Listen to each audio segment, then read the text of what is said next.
Bienvenidos y bienvenidas a este tema 3 del módulo 3 de Tecnologías Cloud. En este tema 3 vamos a hacer un ejemplo práctico, vamos a hacer una conexión, en este caso con el portal de Azure. Si recordaréis de los temas anteriores, os decía que nos vamos a centrar durante este módulo principalmente en los tres principales proveedores de cloud, que son AWS, Azure y Google Cloud Platform. Y en este caso hemos elegido la parte de Azure porque para hacer una prueba y hacer una primera práctica no os va a requerir poner una tarjeta de crédito. Cuando tú te das de alta en un proveedor cloud, si quieres darte de alta, digamos, primero para hacer una prueba, ya no tanto en un entorno empresarial, que luego os contaré después esa parte, pues simplemente tú puedes entrar en cualquiera de sus páginas de acceso, te pide una serie de datos, te pide tus datos personales, tu correo, y al final te pide una tarjeta de crédito, ¿vale? Eso lo hacen, según veréis escrito, por el tema de validar vuestra identidad. No debería y no hay más riesgo que ese, porque además os dan unos créditos, os dan, creo que, bueno, suelen ser entre 100 y $300, lo que soléis tener dependiendo un poco del proveedor cloud y un poco pues de la promoción que tengan en ese momento. Y siempre os avisan si, digamos, ese crédito lo tenéis que consumir, pues yo qué sé, en 6 meses, pues pasado el tiempo o si habéis gastado el crédito, ¿vale? Por lo que si habéis estado haciendo vuestras experimentaciones y habéis consumido el crédito disponible, pues os sale cualquier aviso que vosotros tenéis que darle a, digamos, aceptar o algún tipo de acción para que ya directamente os pasara a un pago por uso, ¿vale? ¿Qué ventajas tiene Azure? Como comentaba, pues que Azure tiene un programa que es Azure for Students, ¿vale? Donde, eso lo tenéis en la siguiente transparencia, pues en esa dirección de internet os podéis registrar y si tenéis vuestra cuenta de vuestro centro formativo, pues podéis acceder a esos créditos y no os pediría la tarjeta de crédito. Insisto que si por algo no os funciona, digamos, este acceso, si lo hacéis con una tarjeta de crédito, pues no hay ningún problema. Es un poco siempre la desconfianza que tenemos, ¿no? De poner por ahí tarjetas de crédito, pero no hay ningún problema porque en ningún momento, digamos, se produce esa activación automática del pago por uso, ¿vale? Os decía antes que en un entorno empresarial es un poco diferente, porque en un entorno empresarial realmente cuando ya se trabaja incluso con varias suscripciones, ¿no? Porque puede ser que una compañía, en lo que veremos más adelante de buenas prácticas del uso de nube, pues tenga como varias suscripciones, pero no se está, digamos, añadiendo la tarjeta de crédito en cada una de ellas, ¿no? Sino que se llegan a acuerdos, ¿no? Con los proveedores tecnológicos, de hecho tienen un nombre que son Enterprise Agreements, los EA, ¿vale? Y ahí pues ya se establecen incluso en base al volumen que vaya a tener esa empresa industrial, pues hay incluso posibilidad de descuentos u otro tipo de ventajas, ¿vale? Entonces, como os comentaba, yo me he dado de alta, ¿vale? Y en este caso lo que voy a hacer es enseñaros muy rápidamente lo que es el portal, ¿vale? El portal de Azure en este caso, para que tengáis una primera entrada, digamos, con lo que es la administración, ¿no? De lo que sería un portal de nube. Entonces, en este caso, cuando yo me conecto, lo que me voy a encontrar es algo así, ¿vale? Lo que tienes en el caso de Azure, tienes una primera sección que es como de servicios, pero es como un acceso rápido a los servicios más utilizados. Si os fijáis, lo primero que han puesto, y os decía, ¿no? Cuando presentábamos cuáles eran los servicios, ¿no? En el tema anterior, que era una hoja muy extensa, pues el primero que ponen es el de máquinas virtuales, porque, insisto, es el que más se suele utilizar, ¿vale? Luego han puesto otros como la parte de gestión de costes, que luego accederé para que veáis un poco cómo es. Bueno, incluso tiene 2 módulos. Y luego otros, pues que a lo mejor o yo he estado utilizando más en esta suscripción y por eso me lo sugiere, o porque son más habituales. Hay un tema importante a entender, y esto funciona sobre todo en Azure y AWS, en Google se organizan las cosas un pelín diferentes, pero tanto en Azure como en AWS hablamos de algo que es el concepto de recursos, grupo de recursos, ¿vale?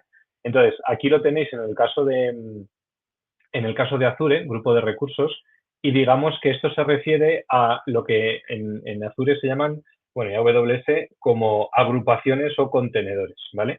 os pongo un ejemplo. Si yo voy en mi suscripción de nube a crear una página web y necesito, pues en el caso de Azure, un servicio que es el Web App y un servicio que es el Azure SQL, por ejemplo, para una base de datos, lo que haría como buena práctica es primero crearía un grupo de recursos que se llamara pues web de mi empresa, ¿no? Por ejemplo, el nombre de la empresa que yo tenga, y dentro iría dando de alta esos servicios que os indico. ¿Por qué? Porque esto es una buena práctica de organización de recursos, ¿vale? Si yo solo tuviera esta web y no tuviera nada más, me daría un poco igual, pero lo lógico es que poco a poco, con la adopción del uso de la nube, pues vayáis teniendo muchos más servicios desplegados y sea muy importante tener una buena estrategia, digamos, de cómo organizáis todo eso.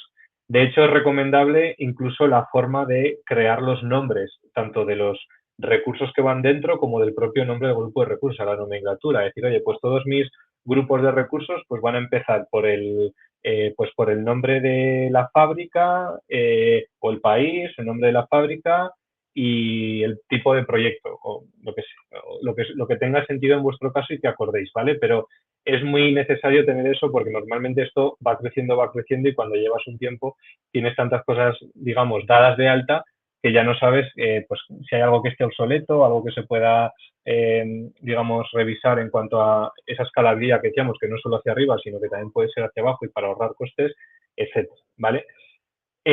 Los grupos de recursos nos permiten hacer esa agrupación, pero también hay otro concepto, solo lo cuento para que os suene, que son las etiquetas, ¿vale? O sea, yo podría estar creando dentro de, bueno, tanto a nivel grupo de recursos como dentro de lo que hay en cada uno de ellos, pues estar poniendo, por ejemplo, etiquetas, decir, oye, pues todo esto que está aquí, por ejemplo, es para el uso de los aplicativos de las plantas que tenemos en Asia, por ejemplo, ¿no? Pues entonces yo pondría todas ellas una etiqueta que fuera Asia, un tag, y ya luego podría filtrar mucho más rápido, pues para tema de seguimiento de costes o para hacer un filtrado de qué recursos están operativos, pues podría hacerlo de una forma bastante rápida, ¿vale?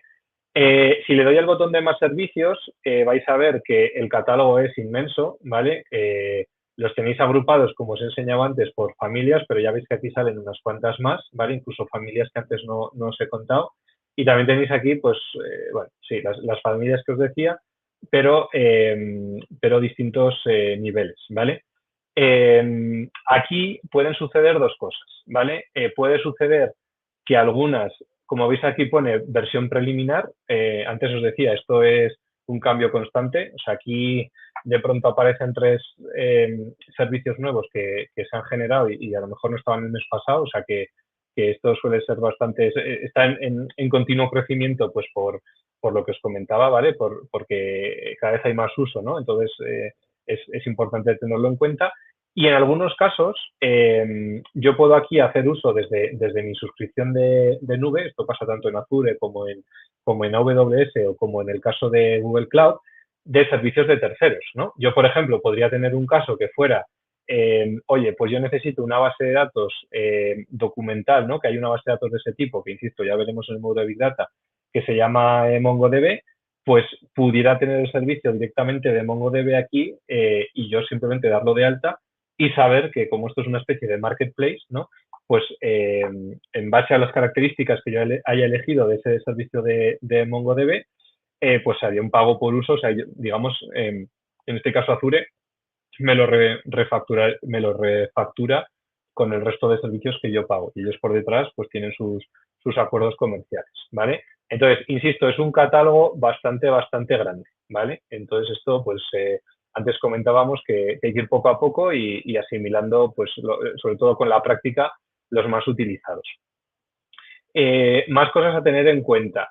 La parte de identidad, ¿vale? Que hablábamos en el caso de AWS, hablábamos de IAM, ¿no? O el caso de Google Cloud, pues aquí tenemos el Entra ID, ¿vale? Que es el caso de Azure. Esto, si yo estoy, digamos, con una suscripción, digamos, privada para mí, particular, pues da un poco igual, porque a lo mejor igual el único que me esté conectando a esto sea yo, pero si ya estoy en una empresa, ¿vale? Donde ya hay mucha gente trabajando, pues lo suyo es, en el caso de Microsoft, tener lo que se llama un directorio activo, ¿no? Donde están pues todos los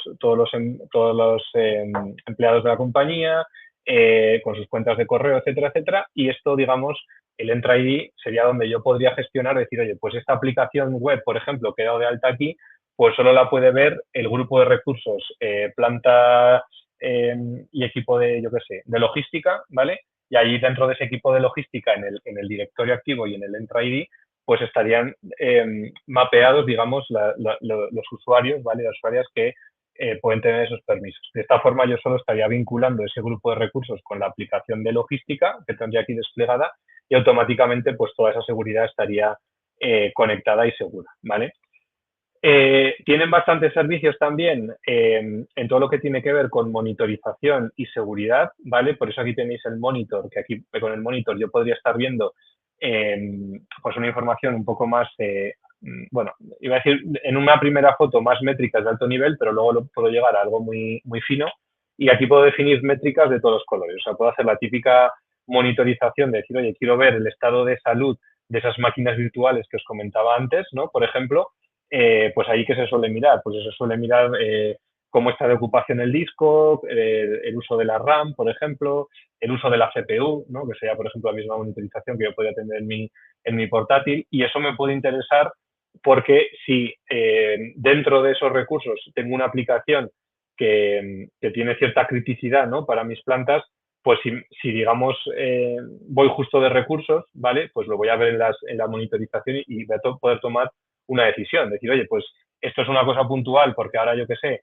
se están haciendo ciertas tareas de mantenimiento que se hacen más intensivamente una vez al mes, pues durante esos 2 días voy a incrementar esos recursos, ¿no? Por ese autoescalado y luego los bajo, ¿vale? O puede ser que tenga que tomar otro tipo de decisión, ¿no? Puede decir, oye, pues con esa monitorización llego a conclusiones que la solución realmente no es tan óptima como yo pensaba. Y ocurre lo mismo si vuelvo atrás con la parte de seguridad, ¿vale? Insisto otra vez que la parte de seguridad pues es bastante potente y ahora estoy en el caso de Azure, pero sería lo mismo un poco en el caso de los otros proveedores de cloud, ¿no? Entonces aquí me salen pues algún tipo de recomendación, si hay alguna acción crítica que tengo que hacer, como veis aquí en este ejemplo, bueno, esta es una suscripción, digamos, de pruebas, ¿vale? O sea, que lo que veáis críticos no os asustéis, pero bueno, o sea, tengo un control, un cuadro de mando bastante importante en temas de ciberseguridad y en el uso, ¿vale? De hecho, es muy habitual que en esta sección que tienen los tres grandes clouds, pues me haga ya no solo acciones críticas, ¿no? Decir, oye, en rojo y parpadeando esto lo tienes que hacer, sino muchas veces recomendaciones ya no solo, digamos, de lo que está viendo, sino de la tendencia, ¿no? Y oye, estoy viendo que en tu base de datos estás incrementando mucho en las últimas semanas el uso de,